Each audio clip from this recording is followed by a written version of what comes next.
बिस्मिल्लाहिर्रहमानिर्रहीम अस्सलाम वालेकुम रहमतुल्लाहि वबरकातुहू। हाजिर हूँ एक नए और वजीफ़े के साथ जो अल्लाह ताला के 4 सफ़ाती नाम पे मुश्तमिल है। मोहतरम नाज़रीन, बहुत ही आसान, आज़मुद्दा और मुजर्रब वजीफ़ा है। या अल्लाह, या रहमान, या रहीम, या करीम। सिर्फ आपने ये पढ़ना है, दौलत आप पर आशिक हो जाएगी। मोहतरम नाज़रीन कराम, आज आपकी खिदमत में मैं जो मोज़ाती वजीफ़ा पेश करने जा रही हूँ कि जिसे आज के दिन आप करेंगे तो इंशाअल्लाह ताला आप अपने दिल की मुराद पा लेंगे।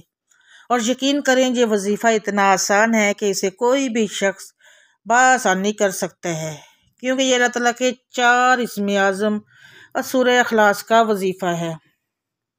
सूरह इखलास एक ऐसी सूरत है जो कि एक मुसलमान बहन भाई को ज़बानी याद होती है। कुरान हकीम की मुख्तसर तरीन सूरतों में उसका शुमार है और तकरीबन दुनिया में ऐसी कोई भी मुसलमान की ज़बान नहीं होगी जिसे सूरह इखलास ज़बानी याद ना आती हो। माशाअल्लाह, सुबहान अल्लाह। क्योंकि कहा जाता है कि नमाज में सूरह फातिहा के बाद सबसे ज़्यादा पढ़ी जाने वाली सूरह मुबारक भी सूरह इखलास ही है। मोहतरम नाज़रीन कराम, आज का ये वजीफ़ा मैं इंशाअल्लाह ताला आपको लाखों करोड़ों का मालिक बना देगा जो मैं बताऊंगी। ये वजीफ़ा करने से आपके घर में, कारोबार में इंशाअल्लाह अल्लाह बरकतें, फजीलतें, वुस्ते पैदा फरमाएगा। आप लोग अपनी किसी भी मुश्किल के लिए, किसी भी हाजत के लिए, किसी भी परेशानी के लिए अल्लाह बुजुर्ग व बरतर के 4 नाम और सूरह इखलास 50 मरतबा पढ़कर देखेंगे तो इंशाअल्लाह ताला अल्लाह ताला आप पर अपना नज़र करम और रहमत करेंगे। मुख्तलिफ हदीस मुबारक मुताला करने से पता चलता है कि बज़ाहिर छोटी छोटी नेकियों पर बड़े बड़े अजर व सवाब की बशारतें हैं। और इसी तरह कुछ अमाल ऐसे भी हैं, ज़ाहिर तो देखने में बहुत बड़े बड़े लगते हैं मगर अल्लाह ताला के यहाँ कबूल और मंजूर नहीं होते, क्योंकि वह सब अमाल दुनिया को दिखाने के लिए ही किए जाते हैं। अक्सर लोग कोई नेकी का काम करते हैं लेकिन सोचते हैं ताकि लोग मुझे भी नेक कहें, लेकिन इसके बरअक्स कई ऐसे अमाल भी बतलाए गए हैं कि जिनका बहुत ज़्यादा अजर व सवाब तो है ही, उसके साथ ही रिज़्क़ में वुसअत, बरकत, कुशादगी और अल्लाह की खुशनुदी भी मिलती है।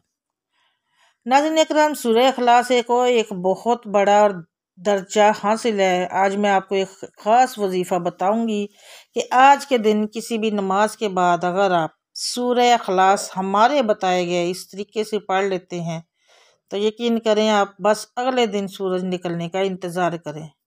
फिर इंशाअल्लाह ताला जो भी आपकी बड़ी से बड़ी मुराद होगी, खुद दिल की ख्वाहिश होगी, अल्लाह रब्बुल इज़्ज़त आपकी हर मुराद को, हर ख्वाहिश को अपने फजल व करम से पूरा फरमा देंगे। अगर किसी वजह से या किसी सबब से आपकी वो हाजत पूरी ना हो सकी हो तो कम अज़ कम इस हाजत के लिए असबाब आना शुरू हो जाएंगे। इस वजीफ़े की बरकत से बाफजल अल्लाह रब्बुल इज़्ज़त के आप हर तरह की कामयाबी से मुस्तफ़ीद होंगे। मस्नद अहमद की एक रवायत में है कि रसूलुल्लाह सल्लल्लाहु अलैहि वसल्लम फरमाते हैं, जो शख्स इस पूरी सूरत को 10 मरतबा पढ़ लेगा अल्लाह ताला उसके लिए जन्नत में एक महल तमीर करेगा। जिस पर हज़रत उमर रज़ी अल्लाह ताला ने कहा, या रसूलल्लाह सल्लल्लाहु अलैहि वसल्लम, फिर तो हम पर बहुत से महल बनवा लेंगे। आप सल्लल्लाहु अलैहि वसल्लम ने फरमाया, अल्लाह उससे भी ज़्यादा और उससे भी अच्छे महलात देने वाला है। नीज़ मुस्नद अहमद में है कि रसूलुल्लाह सल्लल्लाहु अलैहि वसल्लम का इरशाद है, जो शख्स इस सूरत को 10 मरतबा पढ़ लेगा तो अल्लाह ताला उसके लिए जन्नत में एक महल तमीर करेगा। अबू यला की एक हदीस में है कि जो शख्स इस सूरत को 50 मरतबा पढ़ ले तो उसके 50 साल के गुनाह माफ़ हो जाते हैं। सुबहान अल्लाह। हज़रत अबू सईद खदरी रज़ी अल्लाह तआला अन्हु की रवायत में सूरह इखलास को आधे या 1/3 कुरान के बराबर करार दिया गया है। हज़रत अबू दरदा रज़ी अल्लाह तआला अन्हु की रवायत में है कि रसूलुल्लाह सल्लल्लाहु अलैहि वसल्लम ने फरमाया कि तुम इससे आजिज़ हो कि हर दिन इंतहाई कुरान शरीफ पढ़ लिया करो। लोगों ने कहा, हजूर सल्लल्लाहु अलैहि वसल्लम, हम उससे बहुत आजिज़ और बहुत ज़ईफ़ हैं।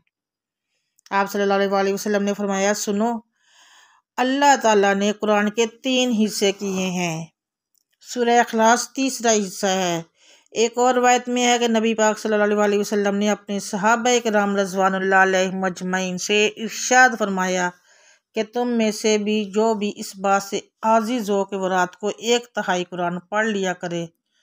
सहाबा किराम को ये बात बड़ी मुश्किल लगी। उन्होंने अर्ज़ किया, या रसूलल्लाह सल्लल्लाहु अलैहि वसल्लम, हम में से कौन इसकी ताकत रख सकता है? आप सल्लल्लाहु अलैहि वसल्लम ने फरमाया, 1/3 कुरान के बराबर है। नाज़रीन करम, सूरह इखलास में अल्लाह ताला ने अपनी वहदानियत और बेनियाजी की सिफ़त का जिक्र फरमाया है। सूरह इखलास का तर्जुमा है, कह दो कि अल्लाह एक है, अल्लाह बेनियाज है, ना उसकी कोई औलाद है ना वो किसी की औलाद है, और उसके बराबर कोई नहीं। बेशक अल्लाह उस समद के कमालात और बरक़ात बेशुमार हैं। उसके बहाने अल्लाह बेनियाज है। अल्लाह की शान बेनियाजी की सिफ़ात हमदियत यानी अल्लाह पर भरोसे की मज़हर है। यानी अल्लाह किसी का मोहताज नहीं, बाकी सब अल्लाह के मोहताज हैं। उसको किसी की न्याज नहीं यानी मोहताज नहीं, और बाकी सबको उसकी मोहताजी है। बेशक जब अल्लाह की सख्त का बंदा इकरार करता है तो वह अल्लाह के सामने अपनी आज़ी बेबसी इनकसारी का वाज़िया इजहार करता है। क्या अल्लाह पाक, मैं बेबस हूँ, तू ही सारे जहाँ का कादर मतलक है, तो जो चाहता है वही करता है, और तो कोई भी करने में किसी भी चीज़ का मोहताज नहीं है। जब इंसान अल्लाह ताला की तरफ अपनी आज़ी और बेबसी ज़ाहिर करके मतवज्जा होता है तो अल्लाह भी उसकी तरफ मतवज्जा होता है। नाज़रीन करम, ये एक ऐसा वजीफ़ा है जो कि बहुत ख़ास और मुजरब है, जिसके करने से आपको बहुत फ़ायदा हासिल होगा इंशाअल्लाह ताला। ये तो हर मुसलमान ही जानता है कि अल्लाह के नामों में बड़ी ताकत, बड़ा असर है। अगर आप इस वजीफ़े को बाकायदगी के साथ करेंगे तो मेरा अल्लाह पाक आपकी हर मुश्किलें भी दूर कर देगा। सारी मुश्किलें, सारी परेशानियाँ और जो भी गम होगा वो दूर कर देगा।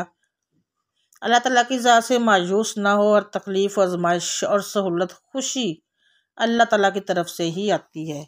इसलिए परेशान और मसाइब के हल के लिए भी हमें अल्लाह ताला की तरफ मतवज्जा होना चाहिए। अल्लाह की तरफ तौबा इस्तग़फ़ार के ज़रिए भी मतवज्जा हों। मसाइल का हल अल्लाह के हवाले कर दीजिए और अल्लाह को अपने मसाइल के हल का वकील बना दीजिए। फिर देखिएगा, कुरान सुन्नत हमें इस बात से आगाह करते हैं कि अंबिया इकराम अलैहिस्सलाम के अलावा के कोई फ़र्द बशर मासूम नहीं।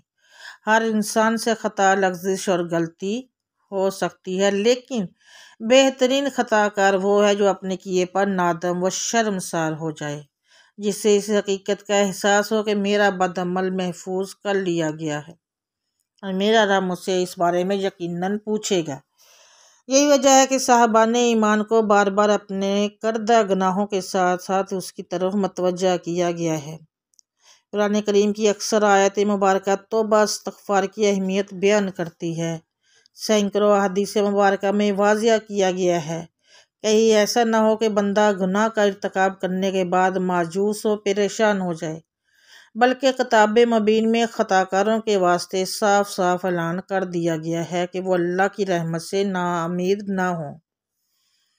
हज़ूर अक़दस सल्लल्लाहु अलैहि वसल्लम के पाक इरशाद का मफ़हूम है कि जो शख्स हर वक्त इस्तग़फ़ार में लगा रहे तो अल्लाह ताला उसके लिए हर वो दुश्वारी से निकलने का रास्ता बना देंगे और हर फ़िक्र को हटा कर कुशादगी अता फरमाएंगे, और उसको ऐसी ऐसी जगह से रिज़्क़ देंगे कि जहाँ से उसको गुमान भी ना होगा। हज़रत अबू बकर सदीक़ रज़ी अल्लाह ताला अन्हु ने एक मरतबा अर्ज़ किया कि या रसूलल्लाह सल्लल्लाहु अलैहि वसल्लम, मुझे कोई दुआ सिखाइए जो मैं अपनी नमाज में मांगा करूं। उस पर हज़ूर अक़दस सल्लल्लाहु अलैहि वसल्लम ने उनको वही मशहूर दुआ फरमाई जिसे आम तौर पर नमाज में दुरूद शरीफ के बाद पढ़ा करते हैं कि अल्लाह, मैंने अपने नफ्स पर बहुत ज़्यादा जुल्म किया और नहीं बख्श सकता गुनाहों को मगर तू ही, बस मुझे बख्श दे। ऐसी बख्शी जो तेरी तरफ से हो और मुझ पर रहम फरमा, बिलाशुबा तू बख्शने वाला बहुत मेहरबान है। अब इस हदीस पाक में एक बहुत गौर करने की बात है कि नमाज तो पढ़ी है जो कि सरासर खैर व बरकत है और आफ़ियत है, अल्लाह ताला का फ़रीज़ा अदा किया है, जिसकी नेकी होने में हम मुसलमानों को कोई शक व शुबा नहीं। मगर सोचने की बात यह है कि यह फ़रीज़ा अदा भी किस अजीम हस्ती ने किया है, सिद्दीक़ अकबर रज़ी अल्लाह ताला अन्हु ने। ये फरीज़ा अदा किया है, लेकिन उनको भी यही तालीम दी जा रही है कि नमाज के ख़त्म होने पर मग़फ़िरत की दुआ करो। उसकी वजह यह है कि अल्लाह जल्ल शअनुहू की बारगाह में शायान शान किसी से भी इबादत नहीं हो सकती। सिर्फ़ और सिर्फ इबादत की और वक्त मग़फ़िरत मांगते जाओ। गुनाह हो जाने पर तो सब ही तौबा इस्तग़फ़ार नदामत का इजहार करते हैं, लेकिन मुखलसीन कामिलीन और नेकूकार बंदे नेकी करके भी इस्तग़फ़ार करते रहते हैं। और ये तर्ज़ ज़िंदगी इनको हुज़ूर अक़रम सल्लल्लाहु अलैहि वसल्लम ने सिखाया है, जो कि सारी मखलूक से अफजल है। अल्लाह ताला के सबसे ज़्यादा मक़रब बंदे हैं। अल्लाह ताला ने आप सल्लल्लाहु अलैहि वसल्लम को वो कुछ अता फ़रमाया जो किसी को नहीं दिया। नाज़रीन किराम, इसलिए हम अपनी अक्सर वीडियो में आपको इस्तग़फ़ार के बारे में बताते हैं। आज की वीडियो में हम आपको सूरह इख़लास और अल्लाह पाक के 4 सिफ़ाती नाम का वजीफ़ा बताने जा रहे हैं, जिनको आप अपनी हाजात के लिए मुख्तलिफ़ तरीक़ों से कर सकते हैं। अल्लाह ताला के नाम की बड़ी बड़ी बरक़ात व फ़जीलतें हैं, इसकी बहुत ही ख़ास है, जो कि अकाबरीन कराम ने बयान फरमाई है। और हमारा आज का ये वजीफ़ा भी सूरह इख़लास का ख़ास वजीफ़ा है। इस वजीफ़े को करने का कोई भी वक्त मुकर्रर नहीं, आप किसी भी वक्त ये वजीफ़ा कर सकते हैं। उसे करने का तरीका ये है कि आप एक मरतबा औज़ु बिल्लाहि मिनश शैतानिर रजीम पढ़ेंगे, फिर एक मरतबा बिस्मिल्लाहिर रहमानिर रहीम पढ़ेंगे, उसके बाद आखिर तक 3 मरतबा दुरूद इब्राहिमी पढ़ेंगे, वो अव्वल और आखिर। तो एक मरतबा मेरे साथ भी पढ़ लें। अल्लाहुम्मा सल्ली अला मुहम्मदिन व अला आलि मुहम्मदिन कमा सल्लैता अला इब्राहीम व अला आलि इब्राहीम इन्नका हमीदुम मजीद। अल्लाहुम्मा बारिक अला मुहम्मदिन व अला आलि मुहम्मदिन कमा बारिकता अला इब्राहीम व अला आलि इब्राहीम इन्नका हमीदुम मजीद। दुरूद शरीफ पढ़ना है अपने अव्वल व आखिर। उसके बाद दुरूद पाक पढ़ने के बाद आपने 50 दफ़ा दुरूद शरीफ अव्वल व आखिर आपने पढ़ लिया। पहले पढ़ें आप दुरूद शरीफ, फिर उसके बाद आपने पढ़ना है 50 दफ़ा सूरह इख़लास। सूरह इख़लास पढ़ने के बाद आपने 100 दानों की एक तस्बीह करनी है। उस पर पढ़ना है आपने अल्लाह ताला के 4 नाम, या अल्लाह, या रहमान, या रहीम, या करीम। या अल्लाह, या रहमान, या रहीम, या करीम, ये 100 दानों की आपने तस्बीह पढ़नी है।